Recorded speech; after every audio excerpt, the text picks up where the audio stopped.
Hey guys, today I've got another real simple little procedure for you. Today we're going to be talking about how to adjust your handlebars on a Yamaha FJR 1300. This is a 2014. This procedure should be exactly the same for all years of the FJR and probably very similar for any bike with accessible, changeable handlebar positions. Now this is, again, is a very simple procedure, but one the manual gives zero info on and simply says take it to a dealer. Now, don't get me wrong, I'm all for supporting your local dealers. They make their money in the back end, in the service department, and selling parts. However, when it comes to just turning wrenches, no way I'm paying for that. I'm not paying a dealer or any independent shop for that. I can do this kind of stuff myself. Now, this particular procedure does require one special tool that you may not have if you're just a very occasional kind of do-it-yourselfer, and that is a torque wrench. All right, it does require a very good quality torque wrench because one of the steps here is tightening the main nuts, and it's to a very high torque spec, and it's not something you can judge by hand.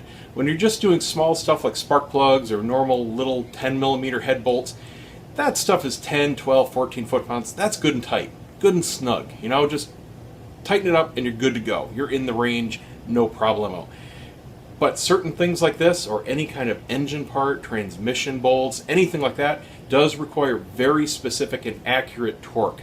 And that requires a good torque wrench. A little bit about torque wrenches, you spend a little bit of money on them, but if you take care of them, they will outlast you. As long as you don't drop them, as long as you don't use the snot out of them. If it's in a production environment, you're going to be going through them periodically. If you're just a do-it-yourselfer kind of guy, it's going to last you a lifetime. They can be recalibrated if you do use it enough. So it's really a one-time purchase kind of special tool, but it pays for itself in savings. This job, if you were to take it to a dealer, probably going to cost you 20 or 30 bucks. That just paid for most of a good torque wrench, or pays for a tank of gas. All right. Now, one note about that: if you take it to your dealer for this and you bought the bike there, they're probably going to do this for free. This is one of those kinds of things where this is normal customer service. It's not a chargeable thing if you bought the bike there, okay? But if you didn't buy the bike there, you're probably looking at a small charge, tank of gas worth, all right? So I'd rather put a tank of gas in the bike and get some more miles and enjoyment out of it rather than paying them for literally 3 or 4 minutes of turning some wrenches, and that's all this is. Okay. This procedure is very simple. Like I mentioned, we've got 2 cover plates right here. And on the Yamaha, they are held on with 2.5 mil hex nuts, hex bolts. Probably the only fasteners on the entire bike that are 2.5 mil. Not every hex key set is going to have the 2.5 mil. So you might have to go spend $5. Go to any auto store, go to Walmart, pick up a basic hex key set, and you'll get the 2.5 in that.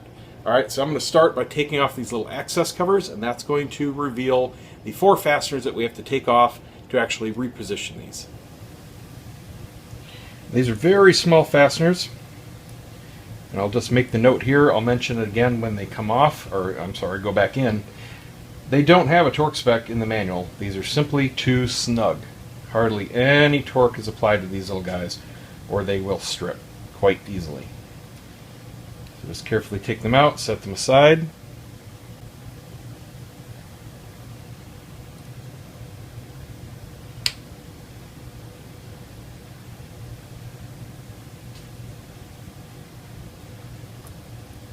Now we can take off the access covers. And just be careful that you don't fling them. These could scratch your paint. If you want to be extra careful, lay a towel over the tank cover here, over your tank, any painted surfaces. Alright, so there, whew, what a strong grease smell. Oh my goodness. Overwhelming. Is that on these covers? Wow, it is. Whew, just smells like burnt grease. Yucky. Okay, inside here we can see 2 different fasteners. We have some bolts, and we have some larger nuts. These bolts are basically for positioning. The nuts are what are holding your handlebars down to your triple tree. So we take all 4 of these out. By the way, I have the bike on the side stand. You could do this on the center stand, but you're going to have obviously more wiggle in the steering if you do so. But if you do one side at a time, you can grip the other grip and keep things steady if you need to apply a little bit more torque. So I'm going to do the right side here first. I'm going to remove the bolt. It's a 6 mil hex. Take it out by hand here. Again, watch it that you don't drop anything and scratch anything. Now these large nuts are on with some force. The torque spec on these is 47 foot-pounds. So a little hand ratchet is probably not going to do the job. You can use a breaker bar. What I'm using is an old torque wrench that I don't care about, so I just use this as a breaker bar. You can use any kind of large extension, whatever you have to do to get in and get this loosened. And all I'm going to do here is loosen it. I'm going to brace the other handle, carefully loosen it up.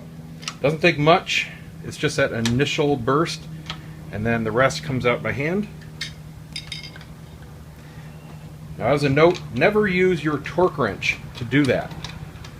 Never use a torque wrench as a breaker bar to break stuff free, because that's how you can throw it out of calibration pretty easily. So after this nut comes off, the handlebar is completely free. There we go. Now what you have are 3 different positions. Just give this a wiggle. Comes straight up off the stud. And there we go. And what we have on the bottom are 2 little set pins. And they go into one of the 3 sets of holes. You can see that each side, left and right, has 3 pins.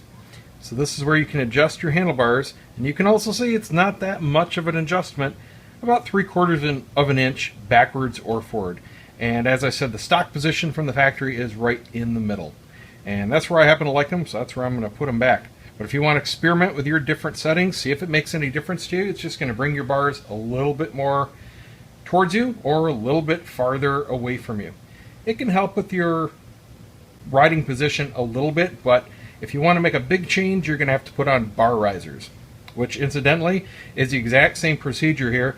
You're just going to be putting in a plate in between to bolt down in between these 2 pieces. Same procedure. So to reassemble, okay, this clip right here is actually part of the second version of this video. Thank you very much to the viewer that watched my first version and said, dude, you omitted a major step. Absolutely right, I did. My original version, I was showing you how to do the procedure on one side, but the one thing that was missing is these studs can't relocate, they can't slide if they're not both loose. Okay, so you have to take both handlebars off to actually do the position change. These are just on a piece of metal, so they're connected underneath here. So this allows the studs to slide forward and back so that you can put them into the new position that you want. So that's the only change. Now we're just going to go ahead and reassemble. You just line up the pins, put the stud through the hole, put them in the position that you wish. Now we put our fasteners back in by hand.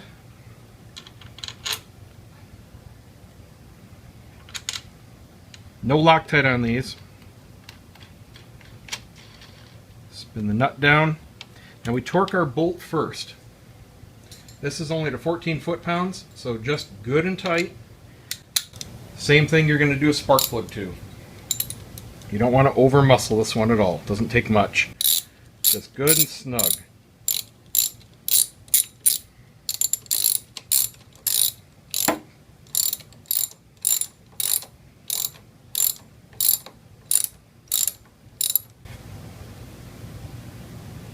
There we go. Alright, next is the main nut. Okay, this is where your torque wrench comes in, and it's absolutely crucial. Make sure you have it set correctly. This is to 47 foot-pounds. So run it down by hand as far as you can go. You're going to first feel it get snug. I'm just putting my side against this bar here to apply this torque. You're going to feel it go snug. And now we're going to go until it clicks, and it'll be at the correct torque spec. There we go. Now we just have to put our axis covers back on. These little guys have no torque spec. It is just too snug, alright? That's it. I mean, I wouldn't even put the long side of the wrench on these. Just a little bit of force. These are the kind where you may not even know you strip it out until you try to take it out the next time if you put too much force on it. These are going right into those studs, so not a huge deal. If you do strip them out, you can just replace those studs, but still, pain in the butt. So there we go. Just good and hand snug, tight. Bada bing, bada boom. There you go. That's all it takes to adjust your steering, your handlebar position. Hope this helps. Don't forget to subscribe, give me a thumbs up, and don't forget to check out the site, TwoWheelObsession.com. There's a lot more on there than just these videos. See you next time.